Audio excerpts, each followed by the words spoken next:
Assalamualaikum warahmatullahi wabarakatuh. Kembali lagi bersama saya Muhammad Noflan Putra. Di sini saya akan menjelaskan tentang OSI 7 layer. Jadi OSI 7 layer ini adalah protokol standar yang dibentuk oleh perusahaan ISO pada tahun 1990-an. Nah, jadi protokol tersebut digunakan untuk berkomunikasi antar vendor yang berbeda. Misalkan kita lokal kita ingin bertujuan ingin menuju ke suatu website seperti facebook.com, youtube.com, ataupun klien kita yang berkomunikasi dengan klien yang lain, harus ada namanya protokol yang digunakan ya. Jadi protokol tersebut dibuat oleh ISO berupa namanya adalah OSI layer, ISO dan juga OSI. Nah, jadi OSI layer ini memiliki 7 layer. Jadi tahap-tahapan itu memiliki fungsi dan uh, tugasnya masing-masing. Di sini saya akan menjelaskan dulu setiap layer tersebut. Jadi pertama ada application. Application ini berupa layer yang paling dekat ke sisi user. Nah, jadi application ini berfungsi atau bertujuan untuk menampilkan layer dari layer sebelumnya. Layer ini jadi layer pertama yang akan dimunculkan ke si user tersebut. Nah, kemudian ada layer selanjutnya yaitu layer presentation. Di layer presentation ini layer yang digunakan untuk membuka suatu atau bahasanya adalah de-encapsulation atau de-enkripsi. Jadi paket tersebut dibuka lalu ditampilkan ke aplikasi tersebut. Nah, jadi setelah itu ada uh, layer session. Nah, jadi layer session ini tujuannya untuk berikan sesi agar si paket tersebut bisa dipresentasikan di presentation. Nah, ada layer transport. Nah, jadi ada layer transport. Nah, layer transport ini memasukkan beberapa paket data tersebut ke dalam uh, apa? Ke dalam sebuah uh, transport seperti misalkan TCP dan juga UDP.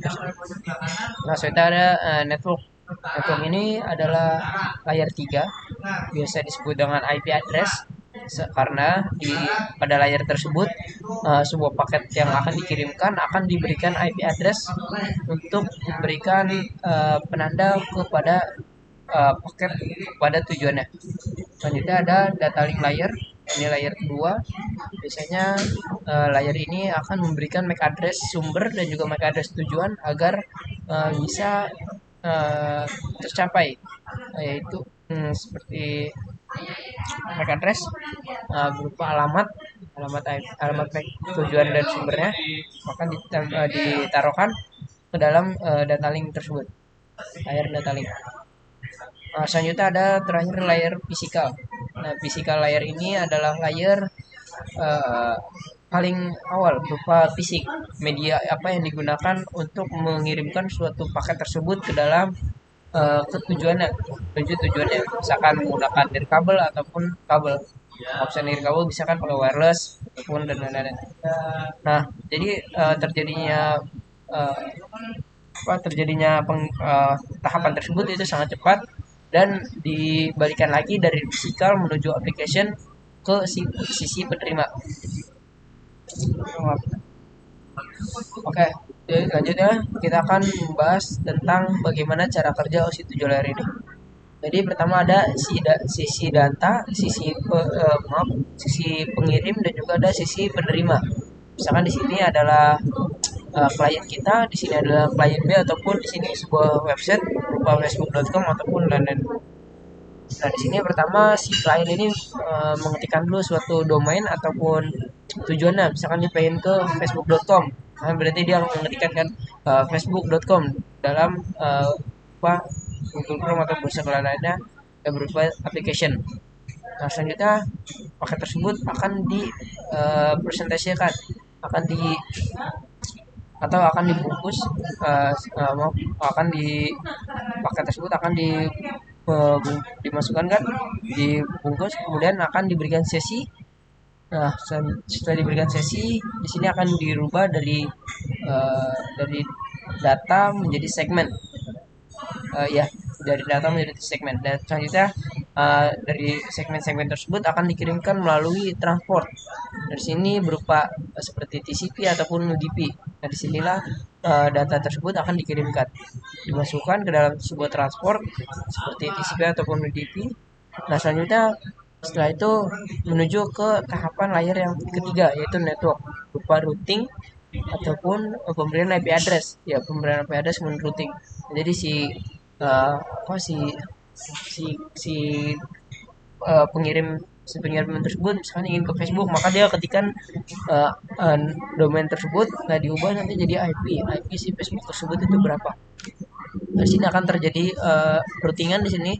Di sini akan terjadi juga pemilihan base route, pemilihan jalur terbaik yang akan digunakan untuk pengiriman paketnya.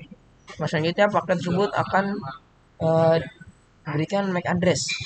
Jadi diberikan MAC address berupa ya dari segmen tersebut dibuka lagi dan diberikan MAC address di sini. Berikan MAC address ke si tujuannya. Baru dia di sini ada physical media yang digunakan ya. Nah, selanjutnya paket akan berputar, akan mengulang lagi pada dari physical, kemudian data link, kemudian network, seperti itu. Jadi paket pertama di media apa yang digunakan, selanjutnya paket tersebut dimasukkan ke dalam seperti uh, paket frame atau bit, yaitu 00, kan bisa kalau misalnya fisikal itu bentuknya binary. Kemudian paket tersebut dimasukkan, misalkan kita simulasikan ke dalam kotak. Nah, setelah kotak tersebut ditutup, selanjutnya di sini akan ada pemberian MAC address. Kita tempelin itu kotaknya dengan MAC address tujuannya. Biasanya paket tersebut akan dikirimkan uh, ke tahapan network. Di sini network tersebut akan memberikan IP address tujuannya. Nah, selanjutnya dari IP address tujuan di sini akan melakukan routingan dan lain-lain. Lanjut ke transport, di sini akan dikirimkan melalui TCP ataupun UDP. Hasilnya sudah dikirimkan melalui transport sampai ke tahap session. Di sini akan diberikan sesi, dan setelah diberikan sesi untuk paket masuk tersebut, hasilnya di sini ada presentation. Nah, presentation di sini berupa suatu paket tersebut dibuka dan akan dilihatkan ke tahapan application selanjutnya. Nah, lanjut ke tahapan application. Dan di sini paket tersebut akan dicek nih, apakah ada di server ataupun tidak. Jika tidak, maka paket akan dibalikan lagi. Dan di sini akan muncul error ataupun misalnya net reachable. Website tidak ada, mohon ini ada website tidak ada. Namun misalnya ada di server, maka di sini akan menampilkan uh, suatu facebook.com tersebut. Mungkin penjelasan tentang hasil layar seperti itu. Masih selanjutnya kita akan membahas tentang how to build network. Di sini bagaimana cara kita membangun sebuah jaringan. Jadi jaringan itu singkatnya dua atau lebih perangkat bisa saling terhubung. Misalkan ada PC A dan juga ada PC B, itu bisa saling terhubung dan juga bisa saling mengirimkan data. Nah, jadi bagaimana sih cara buat network tersebut? Nah, pertama kita harus butuhkan host atau end device, perangkat-perangkat yang bisa memiliki IP atau perangkat-perangkat tujuan. Perangkat bisa ditaruh di paling ujung. Nah, ini adalah berupa tujuannya. Nah, ada laptop, desktop komputer, printer, ataupun wireless tablet ataupun iPhone.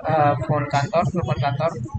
Ya, seperti itu. Jika sudah punya end device atau hostnya, maka diberikan IP dan juga kita harus membutuhkan media. Media apa yang digunakan dalam uh, transfer data tersebut, misalkan berupa kabel ataupun wireless. Dan jika tidak menggunakan media ini berupa kabel dan wireless tersebut, maka paket tersebut tidak akan bisa terkirim. Ada juga yang baru kali ini adalah menggunakan cahaya atau bukan cahaya, gelas kaca, berupa kaca, yaitu fiber optik, yaitu lebih cepat dan juga bisa menjangkau ratusan meter.